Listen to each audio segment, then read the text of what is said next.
Colossal Order have given us a city-side mountain of information ever since the Xbox showcase in June when we had our first look at the gameplay trailer. So today I'm going through everything we know so far in Cities Skylines 2. I've got lots of info as per usual, so let's get started. The game releases on the 24th of October 2023 with no early access even if you buy the Ultimate Edition. It's $41.99, that's in Great British pounds, and it's also on Game Pass. It's $74.99 for the Ultimate. Now if you pre-order the Ultimate, what you get is the base game and the expansion pass. Now what does that expansion pass give you? It gives you the San Francisco set, which is instant unlock, which gives you a muscle car garage building, 5 different muscle car models and a police car, Golden Gate Bridge, the San Francisco map, which is all going to be exclusive when buying that expansion pass. The expansion pass also gives you items that's going to be released in Q4 2023, Q1 and Q2 of 2024. So in Q4 2023, you get the beach properties and the deluxe relax radio station. In Q1 2024, you get the urban promenades, modern architectures content packs, which both have more than 30 assets each, and the soft rock radio station. In Q2 2024 is the bridges and ports expansion, which introduces drawbridges and lighthouses with over 100 new assets, as well as the new addition of the marine industries and the cold wave channel radio station. So the first thing that everyone has noticed about Cities Skylines 2 is there has been a lot of Cities Skylines 1 modifications, all those mods from the workshop incorporated in some sort of fashion, their own sort of spin within Cities Skylines, and that will be definitely evident with all the features and things that I'm going to be discussing over the course of this video. We saw, I believe in the gameplay trailer from the Xbox showcase, we saw 167 tiles. Now we had to mod in 81 tiles, and that number looks off. You wouldn't just have 167. I think we might have more. We also know that seasons are returning. You can see a seasons UI at some of the gameplay with the weather and temperature. The snow top buildings because of that, so that kind of reinforces that. Funds are now in per hour, not per week. Wood grows back with forestry, and a small, very subtle detail, but quite nice. There is smoke from industrial buildings going in the wind direction, so that's pretty cool. All roads, apart from highways, they carry water, electricity, and sewage lines. We can see from the user interface that we get some more information. So we get to see cost, length,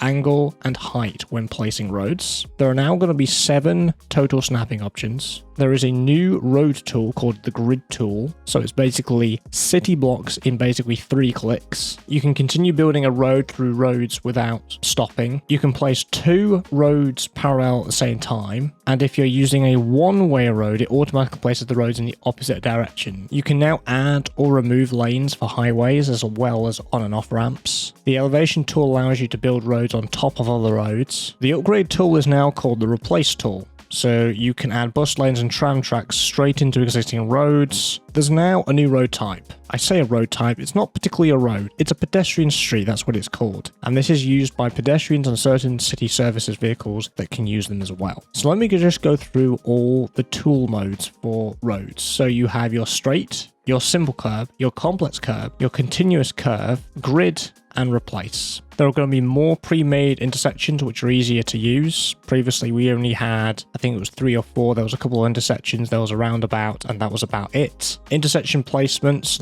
are less restrictive, so we can use those pre-made intersections for new and existing roads, and you can place them closer together as well, which is something that wasn't possible without modding before. They have completely revamped roundabouts where there's a tool that does it for you, so no longer manually doing it. They are automatically configured. You just drop the roundabout asset over an existing intersection and the game does the rest, and it has 4 different sizes of roundabouts. You can decide the direction of traffic and how it flows by placing traffic lights, crosswalks, and direction no-turn traffic lights and stop signs. You can create bridges and tunnels in just a few clicks. Road maintenance vehicles travel across your city and improve the condition of them, and the condition of the roads also affect traffic speed. You can construct sound barriers and parking lots. For decorative touches, just as before, trees can reduce noise pollution and can act as a sound barrier. When dealing with AI, they have completely redone the AI. So this is what they call pathfinding. The old system was all your citizens would choose the shortest route in only distance. The new system via pathfinding is based on a few factors in terms of where they go and how to get there. And the path with the lowest contributing factor is the one that they take. But each person decides this differently based on their age range. So teens, they value money. So they will go with the lowest costing travel pathfinding. Adults will value time. So they will tend to do the shortest time possible. And seniors, they value comfort. So they will take the more comfortable route through your city. Availability, convenience, and the cost of parking will also influence these decisions. So obviously we have time, quickest routes. So they calculate how long it takes, speed of the road, the type of transportation they use. So this could be walking, it could be using a car, it could be using public transport. The comfort segment is how many turns they make, how near is the parking, and then there's money. So fuel cost, parking cost, and public transport cost. There's also going to be behavior. It's how likely people are going to be engaging in risky maneuvers, U-turns, lane hopping, speeding. But the emergency services, they're more likely to take these risky maneuvers if responding to a job. But citizens might try and sneak through a yellow before it turns to red. What's quite interesting with the AI as well is people will reroute if something happens on their journey, like a road collision. Vehicles will now also use all lanes available to them, so they'll tend to fill the lanes more evenly rather than going in the intended lane that they were supposed to go. So if lane 1 is full, but lane 2 and 3 are empty, they'll fill in 2 and 3 before going to lane 1. And drivers can now crash. So that's all to do with things like the lighting conditions, the wet roads, the extreme weather events, the natural disasters, and the time of day. They can increase the risk and be contributing factors to crashing. Poor road conditions as well can affect the driver behavior. We get to see the real-time traffic overview UI, so it shows the state of the city's traffic flow, the volume, so you can see it as the whole city or a select individual road, which you can select. City services vehicles, they will behave a little bit differently. Ambulance will respond to calls, police and garbage trucks will roam and patrol the streets as they will do. For example, garbage trucks will go from house to house picking up garbage. The police will just patrol the streets as usual, so they have slightly different behavior. Now, traffic from other cities, they can come through your city if it's cheaper for them or it's faster. You start with no public tracks, public transport or runways. This is slightly different because on some of the maps you would find an existing railway line. The bus and taxi is the first to unlock through the milestone progression. Others can be unlocked with the development points. Now this is something brand new. Instead of having milestones and you get to have unlocked a zillion things at once, early game it's not so much of a problem, but that gets more and more intensive. Oh my god, what, I've got so much to process, I can't remember what have I unlocked. So you earn development points and you spend that on things to unlock. Transport depots can be upgraded to improve them. Bus depots can be upgraded to include electric buses, more capacity for rail yards, dispatch centre for a taxi depot, those sort of things. Upgrading is definitely the direction they've decided to go. Instead of placing all these other city service buildings, you can connect transport lines with outside connections. You can make your own intercity bus lines. With cargo, you can build a cargo hub where businesses can receive, ship and store incoming and outgoing goods. Water cargo can carry up to 1,000 tons to and from your city, but obviously they're going to be slower. You can draw cargo lines between stops and outside connections. You can adjust the number of vehicles and operating hours. You can trade with other cities. Cargo harbours double as cargo storage. The transportation overview is more detailed. You can view the cargo and public transport separately as well as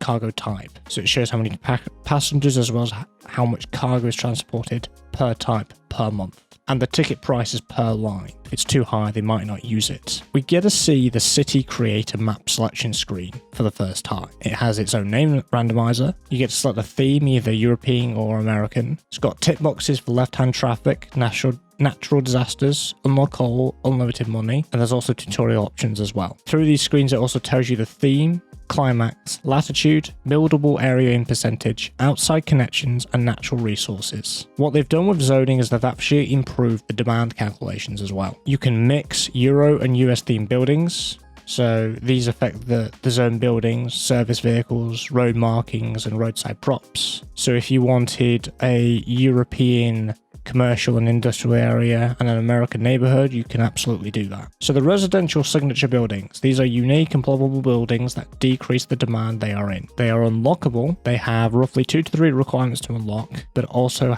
has positive effects for your city. There is a themes for buildings UI toggle between EU and US. There are 3 types of residential demand, but there are 6 types of residential. So we have low density housing, high density housing, medium density row housing, medium density apartment buildings, mixed housing, which is residential on top of commercial, so it resolves the demand for low commercial and medium density residential, so it's good for saving space. The commercial pays rent, so the residents at the top don't pay as much. We've also got low rent housing, which is bigger buildings with small apartments. Those are more going to be for things like students and young adults and singles. For industrial, we will have, as usual, we'll have our factories, workshops and warehouses, which will store goods for distribution or export. Industry is split into 2, so it's got manufacturing companies and then warehouses. And with industry, there's a new feature. There's a city specialization bonus. So if companies that are working on similar products are placed in close proximity, they get an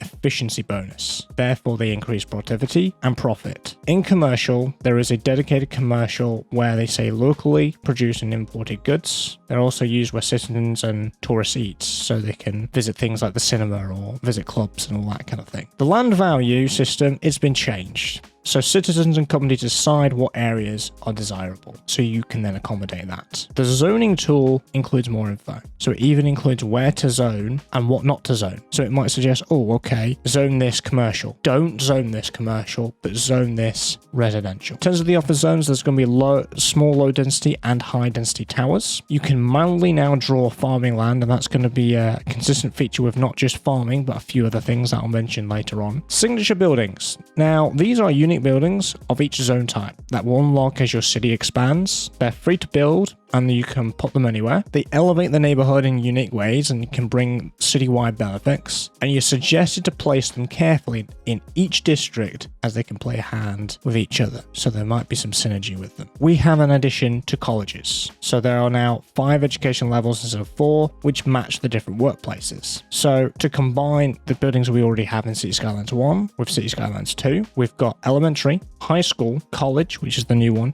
university, medical university, and technical university. There's also a new building called a welfare office, and you can also build some communications, internet towers. I've just mentioned about custom farmland. You can also do this with the landfill, and it's a geometry tool. So you expand where you need it. So it's not a Bezier geometric tool. It's a straight geometric tool. So it's just putting straight lines. You can't curve it, unfortunately. Air pollution, traffic, wind, speed and direction, they can all affect land value, as well as the health of the residents and reduce the appeal for tourists. Building upgrades. This is from a main building. So these are all to do with city services now. They include these upgrades. So if you wanted a new medical clinic or an ambulance garage, you can add those in instead of adding, because what you used to do is just plop loads and loads of the same medical, police stations, whatever they were, you just plop loads of them down. Now we're focusing on one and expanding that. You can choose what services work in what districts in the district service panel. You can have them in a single district or multiple if you want to. The new district tool is also the polygon geometric tool I mentioned earlier, and the reason why they've changed it to that so it's more accurate rather than before where we have a paintbrush. We've had a look at the district policies. So there is combustion engine ban, energy consumption awareness, gated community, heavy traffic ban, recycling, roadside parking fee, speed bumps, and we get to see some more information. So in the gated community policy, what that says about it is only people living or working within the district are allowed in, doesn't affect city services. Roadside parking fee, pretty self-explanatory, but the fee can be adjusted with a slider. You can increase land value by placing services that are needed at that particular moment. Road maintenance has 2 models, one for the summer, and it changes to a snowplow for the winter. They've said there's going to be no more Cities Skylines 1 death waves unless there's a disaster or a building collapse. The fire department now handles building fires, vehicle fires, and search and rescue from collapsed buildings. I've already mentioned internet services, but there's also more of an emphasis on postal services. That was also a thing in Cities Skylines 1, but it seems they're putting a bit more emphasis on it this time. Now, if you're lacking a service, you can actually import it in with a fee, or vice versa. You can export those services in with some income. However, if you import it from another city, it will cost you more than if you had it yourself. I mentioned about this new point system, and there's this new category called police and administration. And with that, you get to unlock these with points. So this is how the kind of tree goes. The first bit is welfare office, which then trees off to City Hall and Central Bank. Below that, there's then police HQ, and then once you've unlocked the police HQ, you can then unlock the prison. But you can also unlock, once you've unlocked the police HQ, you can also unlock the Central Intelligence Bureau. Now, in terms of City Hall and Central Bank, they help citizens with low welfare and have city-wide bonuses. I mentioned right at the start of the video that roads now carry electricity lines. Now, they've made it a bit more realistic. So those electricity lines in the roads, they plug into a transformer stations. And those transformer stations, they connect to a high voltage power lines, which then connects to the city's power plants. Electricity can only travel so far as well, so it can cause bottlenecks and blackouts if the demand is too high. To prevent this, you can evenly spread out the electricity connections via more cables or build a high voltage cable. So in terms of what we have low voltage, high voltage, then transformer station, wind turbine, small coal power plant, gas power plant, emergency battery station, coal power plant, geothermal power plant, solar power plant, nuclear power plant, hydroelectric power plant. Now, if you're a seasoned Cities Skylines 1 player, you'll know most of those are familiar. There are a few that are new. They have said the existing power types from Cities Skylines 1, they're bigger, they're better, and they produce more. Just like city service buildings, they all come with upgrades, so you can upgrade for your capacity or produce more power. You can build power lines to import electricity from neighboring cities. High voltage lines transfer a lot of energy via a single cable, but must be overground. Low voltage transfers less, but it can be built into the roads. Electricity specs will increase when the temperature drops or increases to when it's very hot, so that's when people are using aircon, fans and ice machines. If you're producing excess electricity, you can export to the neighboring cities. You can plop emergency battery stations as well for excess electricity, or if you want to save some electricity because your main power plant won't be at its full capacity when it's at night, and therefore those battery stations can recharge during the day and then power your city at night, which is a fantastic pairing with solar panels, for example. And just as a reminder, the types of power we've got solar, wind, water, geothermal, fossil fuels, or nuclear. You can place electricity above or underground. In terms of the waterworks, it works very similarly to Cities Skylines 1, but there is a new addition. Groundwater. It's underground reservoirs. They replenish over time, but can go dry if the drain rate is faster than the refill, and it must place a groundwater pump. Another observation that I had was when you're hovering over a pump, it will tell you the percentage of the usage of that pump. Groundwater is weak to ground pollution, and the sewage is basically the same as before. There's water treatment, there's outlets, etc, etc. And that is everything we know so far in Cities Skylines 2. There was a lot of information there. I hope you could all digest it. Have I missed anything? Let me know. What are you most excited for? Is there a feature that's you're hoping for, or a feature that's already been mentioned in this video that you're excited for? Let me know in the comments below. I will be covering all new information coming out from Cities Skylines. If you'd like to stay up to date, make sure you are subscribed on the channel, and I'll see you guys in the next one. Take care.